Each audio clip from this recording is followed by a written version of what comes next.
Doctor मुझे asthma है, दमा है, क्या आपके पास इसका ट्रीटमेंट है?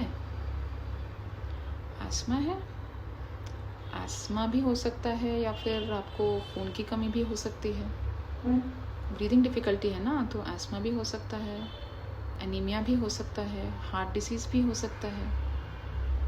While visiting a doctor, is it correct for the patient, is it right for the patient to label or name their disease condition? Let's find out. एक interesting case है 2014 का। इंटरेस्टिंग नहीं, ये केस मेरे लिए एक learning है, एक लेसन है। एक आसाम का लड़का था, ओके, 23 या 25 ईयर्स का, 20s का, एक आसामीज पेशेंट, आसाम का लड़का था। He has come to me with complaints of constipation and bleeding while passing stool. ठीक है, मुझे आके बताया कि उसको कब्ज़ है, कॉन्स्टिपेशन है और मोशन पास करते वक्त उसको ब्लीडिंग हो रही है। एंड वो ऑलरेडी चेकअप करा के आया था। उसको एक्सटर्नल पाइल्स नहीं है, हेमोरॉइड्स, या भी बस ही वाज सस्पेक्टिंग कि उसको शायद पाइल्स है। तो एक्सटर्नल पाइल्स नहीं है, शायद इंटरनल हो सकता है, ऐसा डॉक्टर ने बताया उसको। He had already taken treatment also, relief नहीं हो रहा था।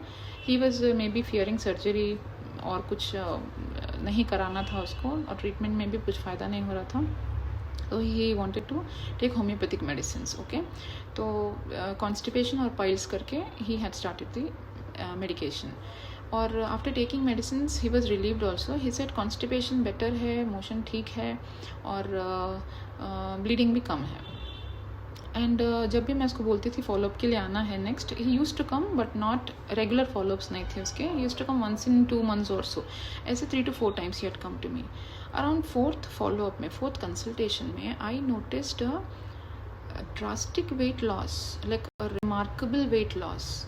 सी he was physically well built, okay, और वो शर्ट और जीन्स पहन के इनशर्ट करके आया था। उसका जो बेल्ट, जो सकम्फ्रेंस है ना, I could see he has become bony. ऐसा नहीं था ये लड़का, टू बोनी, मतलब आई कुड, उसके क्लाविकल्स दिख रहे हैं, पेल्विक बोन्स भी दिख रहे हैं, उसका पेट जाके पीछे लग गया है। जो बेल्ट का सकम्फ्रेंस है ना, इट वॉज सो नैरो हो गया था एकदम, बहुत वेट लॉस था। आई आस्क्ड हिम, क्या इतना वेट क्यों लॉस हो गया? इसे मे बी भूख ठीक से नहीं खा रहा हूँ। ठीक से नहीं खाने वाली वेट लॉस नहीं थी ये। And now I was going to ask him a question जिसका आंसर मुझे नो सुनना था, because I was suspecting something serious. I asked him, भाई तुम्हारे मोशन जो है ना, कॉन्स्टिपेशन तुम बोलते थे, वो सिर्फ हार्ड स्टूल है या फिर थिन स्टूल्स है, पेंसिल की तरह, रिबन की तरह थिन स्टूल्स है? ही सेड यस डॉक्टर, मेरा मोशन तो ऐसा ही है। कब से है? शुरू से ऐसा ही है। फिर तुम कभी बताए नहीं ये बात डॉक्टर को? नहीं, ना तुम बताए और ना ही डॉक्टर पूछे ये बात, ओके। तो सी आई सेड, देखो भाई, मुझे थोड़ा ये कंडीशन तुम्हारा ठीक नहीं लग रहा है। I gave him stool for occult blood. I was suspecting कि इंटरनली भी उसका कुछ ब्लीडिंग हो रहा होगा, it's not just fresh blood coming out, अंदर भी कुछ ब्लीडिंग हो रही होगी। कैंसर का एक सिम्टम है, ओके, मैलिग्नेंसी का। तो पहले तुम इमीडिएटली जाके टेस्ट कराओ, ओके। तो he came out with the result, it was positive, occult blood in his stool was positive. Now I told him, देखो तुमको इमीडिएटली कराओ और आसाम जाओ, ठीक है? तुम्हारी कंडीशन ठीक नहीं है, मुझे थोड़ा अच्छा नहीं, थोड़ा सीरियस लग रहा है, कुछ रिस्की केस लग रहा है। Right now you need your family support, ठीक है? इसको इग्नोर नहीं करना है, फर्स्ट थिंग नहीं करना है। ये पाइल्स नहीं लग रहा है मुझे। तो I remember he came in February, because he said कि उसका मार्च अप्रैल में कभी तो कंपनी से छुट्टी मिलता है, wants to go that time, गर्मी की छुट्टियों में। आई सेड नो, इमीडिएटली जो भी आपको नेक्स्ट टिकट मिलती है आप इमीडिएटली जाओ।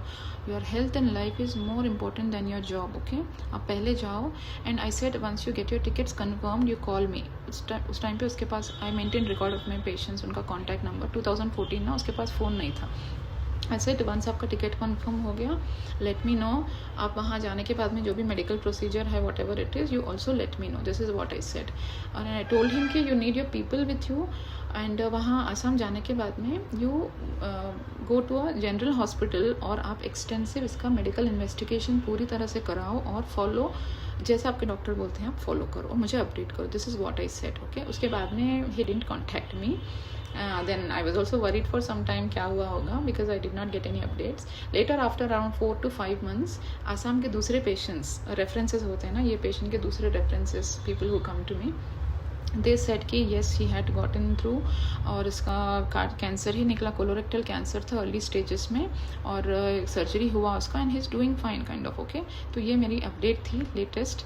सो उस टाइम पे मेरे लिए ये it was like you know booster of job satisfaction for me कि I could help this patient at the right time.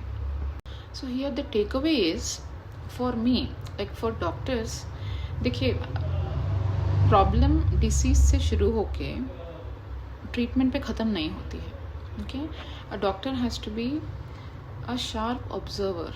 हमारा ऑब्जेक्टिव्स होता है, objectives of case study, objectives of the physician में one of the objectives is कि हमको we have to be a sharp observer, right diagnosis at the right time, and to if you are not able to treat the condition, you should be able to direct or guide the patient, direct the patient to the right channel. That is also very important. Okay, and for the patient क्या है, see patient से asthma, just as I said, heart disease या anemia हो सकता है. People come saying I have IBS, they google out, internet पे जाके explore से आई हैव IBS हो सकता है, एसिडिटी हो सकता है, क्रोन्स डिसीज भी हो सकता है, एक्जिमा, सोरियासिस भी हो सकता है, likewise many different conditions. So whenever you visit a doctor, we are very happy to hear patients present their symptoms, not the name of the disease. That job is doctors, so leave that job to us. आपके साथ भी ऐसा कुछ हुआ है? If you find this relatable, then try to leave your experiences in the comments. Doctor मुझे asthma है, आपके साथ भी ऐसा कुछ हुआ है? If you find this relatable, then try to leave your experiences in the comments.